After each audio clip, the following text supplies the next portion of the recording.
तब तक आप सब लोगों को पता चल गया ही होगा सलार और डंकी एक ही दिन रिलीज होने जा रही है, पर हुमाली फिल्म्स की तरफ से कोई ऑफिशियल स्टेटमेंट नहीं है। पर अगर ऐसा होता है तो उसका कैसा इम्पैक्ट पड़ेगा हम ऑडियंस पर, और उसके क्या एडवांटेजेस होंगे और क्या डिसएडवांटेजेस होंगे। क्या इंडियन फिल्म्स ऐसा इम्पैक्ट क्रिएट कर पाएगी जिस तरह क्रिस्टोफर नोलन की ओपेनहाइमर और ग्रेटा गर्विग की बार्बी ने दोनों मिलकर बार्बेनहाइमर का ट्रेंड चलाया था। क्या इंडियन फिल्म्स में इतना पोटेंशियल है जो वो ऑडियंस और फैंस के बीच ऐसा ट्रेंड चला पाए सिर्फ इंडिया में? मैं अभी वर्ल्ड वाइड में नहीं चाहता, अभी पैन इंडिया में ही कॉम्पीट कर ले वो ही बड़ी बात है। तो क्या पता सलार के मेकर्स एंड टाइम पर इस कॉम्पिटिशन से पीछे हट जाए वीएफएक्स और शूटिंग का बहाना देकर। अगर पूरी इंडियन फिल्म इंडस्ट्री को ग्रो करना है तो इंडस्ट्रीज की बिगीज को आपस में क्लैश करना चाहिए, क्योंकि इससे कंपटीशन तो बढ़ता है, उसके साथ साथ नई नई अपॉर्चुनिटीज के दरवाजे खुलते हैं। मेकर्स और एक्टर्स के बीच टसल चलती है कि कौन सबसे बेस्ट प्रोडक्ट निकाल के देगा, नए नए आइडियाज शेयर होते हैं और नए क्रिएटिव लोगों को ब्रेक मिलता है, और इन दी एंड फायदा हम ऑडियंस को होता है। But most of the producers और डिस्ट्रीब्यूटर्स ऐसा कभी नहीं चाहेंगे कि ऐसा हो, क्योंकि जितना फायदा हम ऑडियंस को होता है उतना ही नुकसान का डर प्रोड्यूसर्स का होने का रहता है, और वो कभी नहीं चाहेंगे कि ऐसा हो, क्योंकि लॉस किसको बियर करना, खास करके बिग बजट मूवीज के साथ। क्योंकि मेकर्स को चाहे कितना ही भरोसा हो अपने प्रोडक्ट पर, इन दी एंड किसी भी प्रोडक्ट की सक्सेस का पैरामीटर उसके मॉनेटरी टर्म से ही मेजर किया जाता है, और इसका डिसाइड सिर्फ ऑडियंस ही करती है वो किस मूवी को प्रेफर करेगी और किसको नहीं। अब बात करते हैं दोनों मूवीज के पॉजिटिव्स और नेगेटिव्स की। डंकी के लिए उसका प्लस पॉइंट है उसके डायरेक्टर राजकुमार हिरानी। इनका सक्सेस रेट 100% है। इनकी सारी मूवीज बॉक्स ऑफिस में धूम मचाती है। इनकी मूवीज में जो भी लीड और सपोर्टिंग आर्टिस्ट काम करता है उनके करियर में एक जबरदस्त बूस्ट देखने को मिलता है। इनकी मूवीज में स्टोरीज और स्क्रीन प्ले इतना टाइट होता है वो आपको जरा सा भी बोर होने का मौका नहीं देती। और दूसरा इसमें पॉजिटिव एस्पेक्ट है एसआरके, जिनका ये साल एक कमबैक की तरह देखा जा रहा है। पहले पठान और फिर जवान और अब डंकी, दोनों ही मूवी ने 1000 करोड़ का आंकड़ा पार किया है। और दूसरी तरफ है सलार। सलार का भी प्लस पॉइंट है उसके डायरेक्टर प्रशांत नील। प्रशांत नील की सिर्फ ये 4th मूवी है। सेकंड फिल्म उनकी केजीएफ, जिसने 2018 के दिसंबर में सीधा एसआरके की जीरो से क्लैश किया था और एसआरके की जीरो को जीरो कर दिया था और कन्नड़ा इंडस्ट्री के लिए नॉर्थ बेल्ट का दरवाजा खोल दिया था। और थर्ड मूवी केजीएफ 2, इसके बारे में तो बताने की जरूरत ही नहीं। इस मूवी ने क्या आतंक मचाया था वो सबको पता है। और अब सलार भी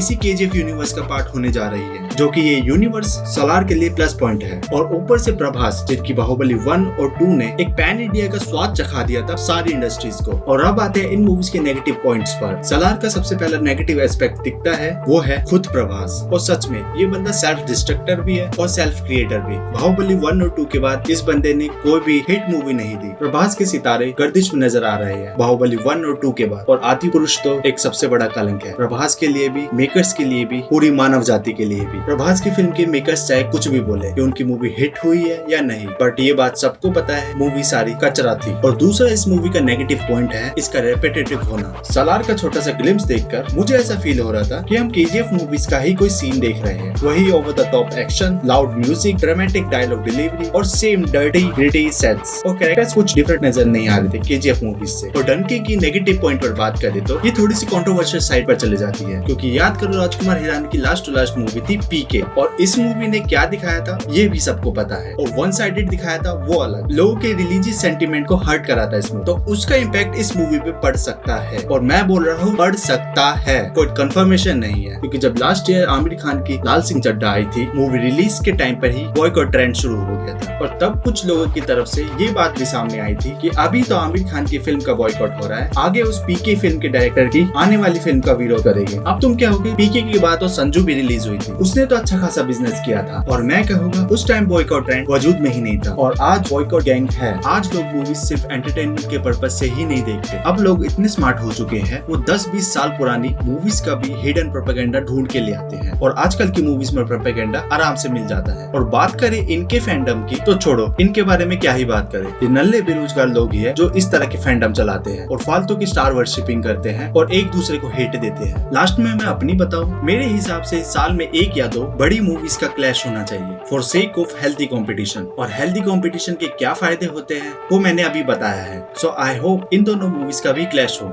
और दोनों ही मूवी अच्छी हो और सक्सेस भी हो बॉक्स ऑफिस कलेक्शन में। आप कमेंट में टाइप करके बताएं ये क्लैश होना चाहिए या नहीं, या आपका क्या पॉइंट ऑफ व्यू है इस क्लैश को लेकर या कोई भी क्लैश को लेकर। वीडियो पसंद आई तो लाइक करना, चैनल पे नए हो तो सब्सक्राइब करना मत भूलना।